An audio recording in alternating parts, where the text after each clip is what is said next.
Dragons are immortal beings. The physical body of a dragon can indeed be destroyed by the hand of a mortal, but their souls are ageless and nearly indestructible.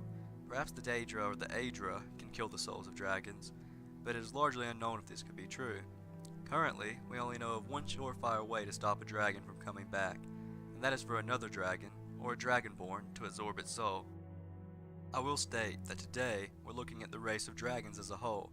In Oblivion, the avatar of Akatosh took the form of a dragon, and it did indeed defeat a Daedric prince. But Akatosh is a god, and normal dragons are clearly not. I will make the limits of dragons clear in this video. So, let's look at what dragons actually are, and where the dragons come from. Dragons are large, physically imposing, and serpentine creatures. The Dova are capable of flight, and can harness a power called the Thume. The Thume allows dragons to expel voice weapons from their maws, among many other powerful effects.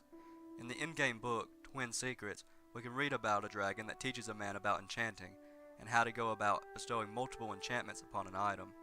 This shows us that dragons are indeed capable of using more mundane magic, and also of harnessing their magicka. As for where dragons come from, they are said to have originated on the continent of Akavir. Akavir is to the east of Nirn, which is the continent on which all of the Elder Scrolls games take place. It is said that the dragons lived on Akavir until another race on the continent, the Seki, tried to consume them. This right here tells me that the dragons feared the Seki and their capabilities, otherwise they wouldn't have fled from them. Dragons are usually far from cowards, especially when a fight is in their favor. So, who are the Seki? Well, they are a race of vampiric beings. They're known to be powerful and somewhat inhuman, but the thing is, they're not all that impressive, at least not in relation to the more powerful beings in the Elder Scrolls universe, like the Aedra or even the immensely powerful Daedra. The best example of the Seki's limitations that I can think of is of when they invaded Tamriel in the First Era. The vampiric, serpentine race fought fiercely against the humans of Tamriel, but they were eventually defeated by Riemann I.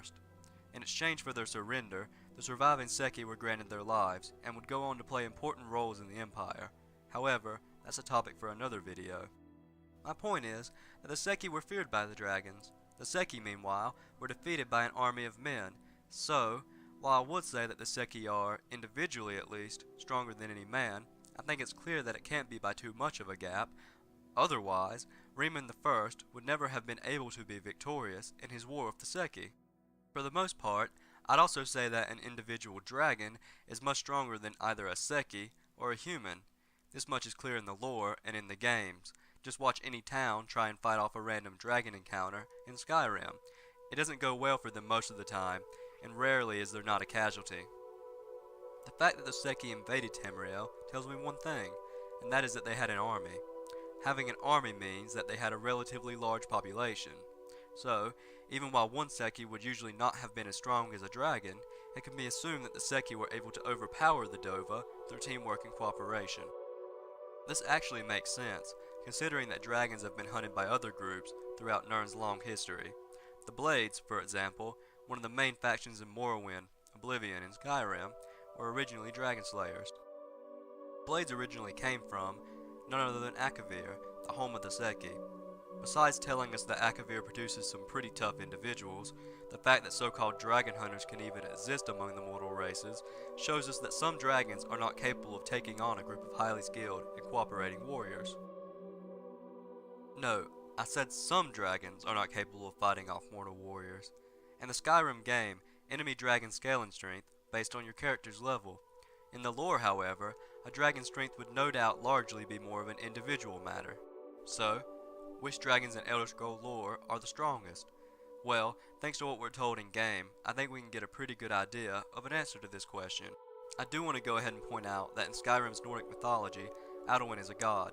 Alduin is literally seen as a world-breaking threat. In fact, Skyrim's entire storyline is centered around stopping him.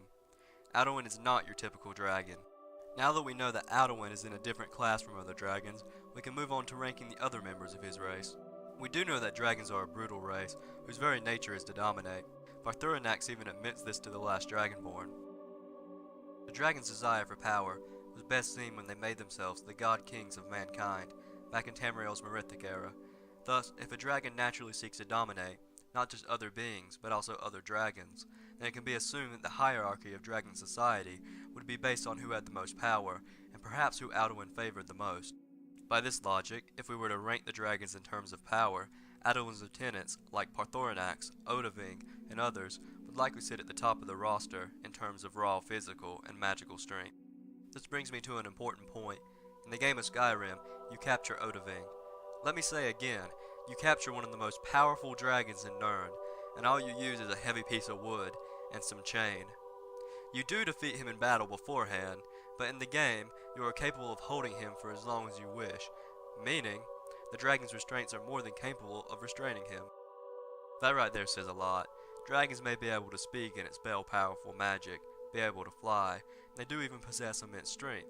However, if a powerful and respected dragon can't even break free out from under a heavy log, then I think we can see that dragons do have a limit to their strength. Dragons are obviously many times stronger than any man, but they're not unbeatable. Besides not having unlimited raw strength, dragons are not even the undisputed masters of the Thu'um. Dragon's Reach, the very location where you capture Oblivion in Skyrim, was constructed by an ancient Nordic king who was named Olaf One-Eye.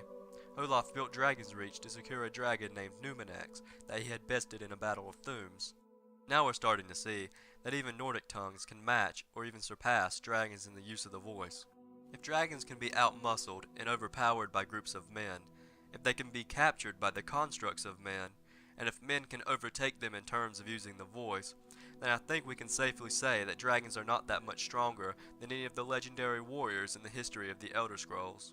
Surely the hero Kvatch, the Neververine, and even perhaps Ysmir and others would be able to beat a dragon without too much trouble. A skilled mage, tongue, or even a lone warrior can take on a Dova and win. Dova are akin to forces of nature, but they're not, dear viewer, as powerful as you might think.